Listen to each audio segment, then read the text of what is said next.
किसी ने बड़े काम की बात कही है कि नफरत को हजार मौके दो कि वो प्रेम में परिवर्तित हो जाए, लेकिन प्रेम को एक भी मौका मत दो कि वो नफरत में बदल जाए। नमस्कार दोस्तों, एक छोटी सी कहानी, ये एक बड़े अधिकारी की है जो सचिवालय में बहुत बड़े पद पर थे। एक बार वो अपने बेटे को लेकर के किसी होटल में डिनर पर गए, खाना खाने के लिए गए। खाना उन्होंने बहुत अच्छे से खाया और खाने के बाद वो अपनी शानदार कार से वापस आने लगे। वापस आ रहे थे तो उनका बेटा जो था वो थोड़ा सा बहुत बड़ा नहीं था, उसकी उम्र 7-8 साल थी। छोटा ही था, बहुत एकदम नासमझ भी नहीं था और बहुत ज़्यादा समझदार भी नहीं था। हालांकि थोड़ी थोड़ी बातें वो समझता था। बैठ गए कार पे, अपने आ रहे हैं, रास्ते में चौराहे पर पहुंचे तो चौकीदार ने रोक लिया और कागज मांगा, साहब लाइसेंस दिखा दीजिए। तो कहे कि नहीं, जानते नहीं मैं बहुत बड़ा अधिकारी हूँ। ऐसा उसे बताने लगे कि मैं वहाँ हूँ, मैं तुम्हारे जैसे बहुत सारे लोगों को देख लेता हूँ। तो कह रहा, साहब कोई बात नहीं, आप हम तो आपसे सिर्फ लाइसेंस मांग रहे हैं गाड़ी का, क्योंकि मेरा काम है, मुझे आदेश मिला है चेक करने का कि आप थोड़ा सा देखिए, जो ही मैं देख रहा हूँ। तो वो, लेकिन वो अपना रौब दिखाने लगे कि मेरे पास ये है, तुमने मेरी गाड़ी रोक ली। फिर वो कहा, अच्छा ठीक है साहब, आप हैं अधिकारी हैं, कोई बात नहीं, आप ऐसा कीजिए कि आप बेल्ट लगा लीजिए और जो आपके छोटे बेटे हैं इनको भी बेल्ट लगवा लीजिए, इतना काम आप कर लीजिए। वो बेल्ट भी नहीं लगाए थे। तो कहे, अच्छा ठीक है, बेल्ट लगा लिए वो कम से कम, और वो आगे बढ़ गए। अब इनका लेकिन जो छोटा बेटा था, सब बगल बैठा था, वो ये सब देख रहा था कि पापा उसको कैसे बता रहे हैं अपने पद का, कैसे किस प्रकार से उसको अपने बारे में सूचनाएं दे रहे हैं। जैसे ही थोड़ी दूर, लगभग 100-150 मीटर वो आगे बढ़े होंगे, वैसे ही एक दूसरी गाड़ी एक आदमी को टक्कर मार देती है, एक बाइक वाले को टक्कर मार देती है और वो बगल में गिर जाता है। अब हवलदार दौड़ के आता है और जो आदमी गिरा था उसको उठाता है। और यही साहब जो बगल में थे, चूंकि इनके पीछे ही जैसे एक्सीडेंट हुआ था, तो ये बगल में थोड़ा सा सोलो करते रुक जाते हैं और वो हवलदार इन्हीं को बुलाता है कि साहब, सचिवालय वाले साहब आइए, थोड़ा मदद कर दीजिए, आप अपनी गाड़ी में इनको बैठवा लीजिए, इनको हॉस्पिटल पहुंचा देते हैं। और वो जो बेटा था वो भी मुड़ा देख रहा है, लेकिन ये जो महोदय थे, अधिकारी थे, उन्होंने कहा भाई मुझे बहुत इमरजेंसी है, और आगे बढ़ जाते हैं, रुकते नहीं। हवलदार इनको आवाज़ देता रहता है लेकिन ये रुकते नहीं हैं और अपने घर आ जाते हैं।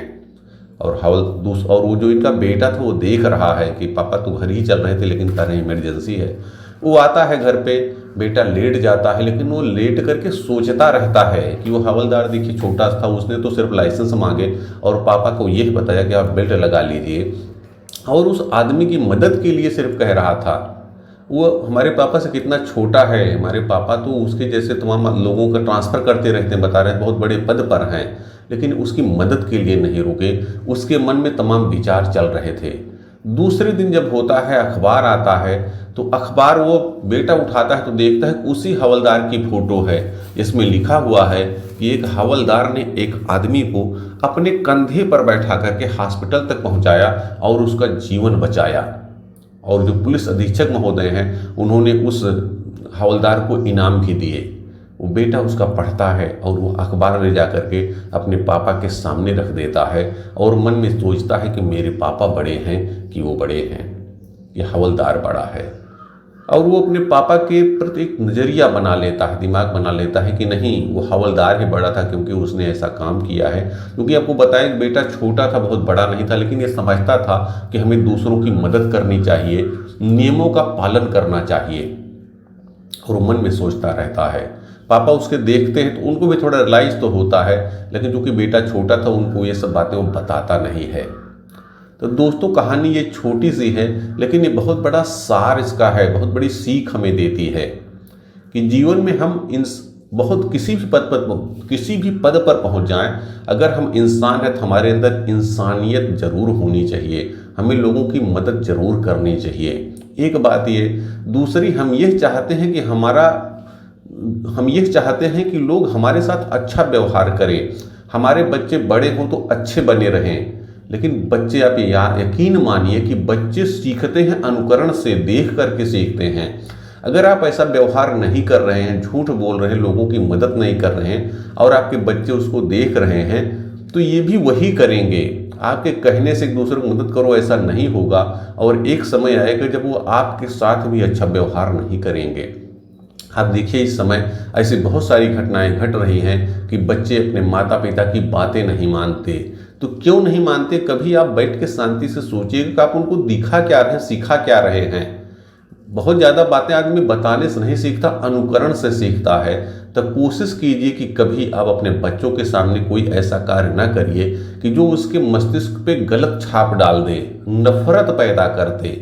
अगर आप दूसरों से प्रेम करते रहेंगे, अच्छे काम करते रहेंगे, तो आपके बच्चे उसको देख करके अवश्य सीखेंगे और वो एक अच्छे इंसान बनेंगे। तो दोस्तों, भगवान ने वो चीज़ें हमें दी हुई हैं, ऐसी बातें हमको बताई हुई हैं। तो प्रभु ने, ऊपर वाले ने जो भी चीज़ें हमें बताई हैं, उनके प्रति हम कृतज्ञता का भाव अपनाएं और अपने जीवन को बेहतर से बेहतरीन बनाइए।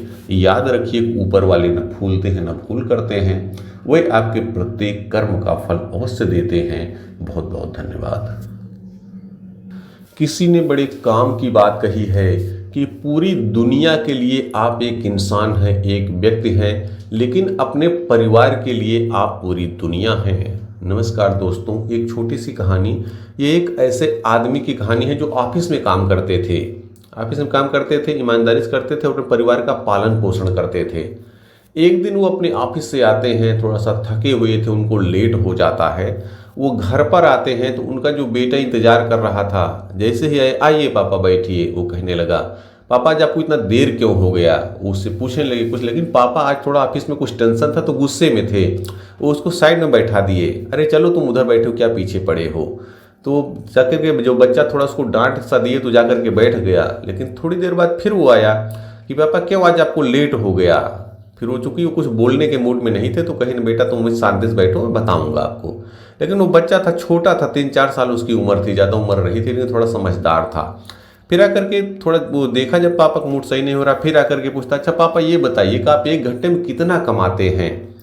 अब ये सुन करके पापा गुस्सा एकदम 7वें आसमान पर हो गया, एकदम गुस्से हो गया, चलो तुम जाओ यहाँ से। उसको डांट करके भगा देते हैं और वो बच्चा जाता है, लेट जाता है अपने कमरे में, किताब में रख लेता है लेकिन लेट जाता है। फिर इधर ये जो आदमी थे, ये थोड़ा सा चाय नाश्ता किए, उसके बाद थोड़ी देर बाद जब थोड़ा रिलैक्स हुए, अपना हाथ मुंह धुल करके बैठे, रिलैक्स हुए, तब इनको एहसास हुआ कि अरे मैंने तो अपने बेटे को डांट दिया था। अब ये खाना वाना खाने के बाद फिर उसके रूम में जाते हैं, देखते हैं बच्चा लेटा हुआ है, लेकिन वो सोया नहीं था। और ये चूंकि उसी समय गुस्से में जब पूछा था कि कितना आप कमाते हैं, तो कहा मैं 100 रुपये कमाता हूँ, 1 घंटे के 100 रुपये कमाता हूँ, बताओ। तो ठीक है, तो वो बच्चा था, जब ये गए तो पूछने लगे, तो बच्चा उठता है, अपनी आलमीरा से गुल्लक निकालता है, उसको फोड़ देता है। तो कहते हैं अरे बेटा ये क्या कर रहे हो। फोड़ देता, पैसे गिनता, पापा ये देखिए इसमें 100 रुपये से ज़्यादा ही पैसे हैं और आपके पैसे दिए हुए हैं, आपने मुझे दिया था, मैं ये पैसे आपको दे रहा हूँ, मुझे आपका आधे घंटे सिर्फ चाहिए।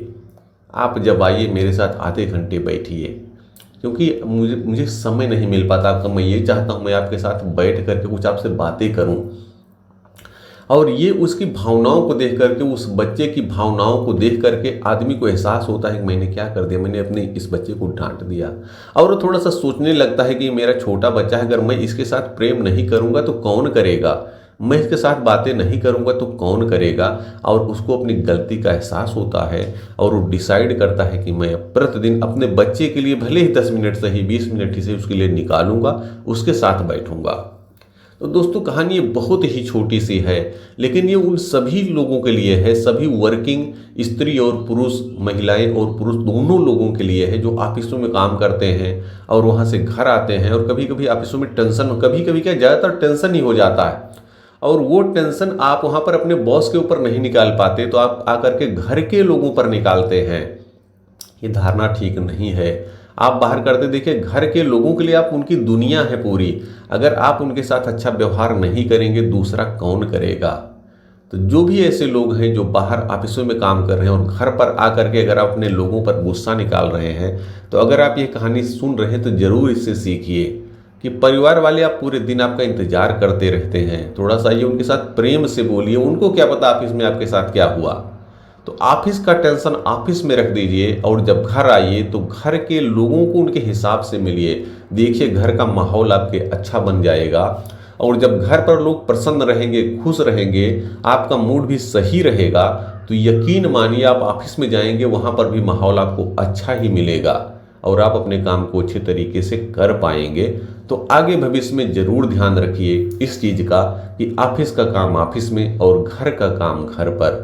आप देखिएगा, जब घर वालों का प्रेम आपके साथ होगा तो ऑफिस में भी लोगों का प्रेम आपको मिलेगा।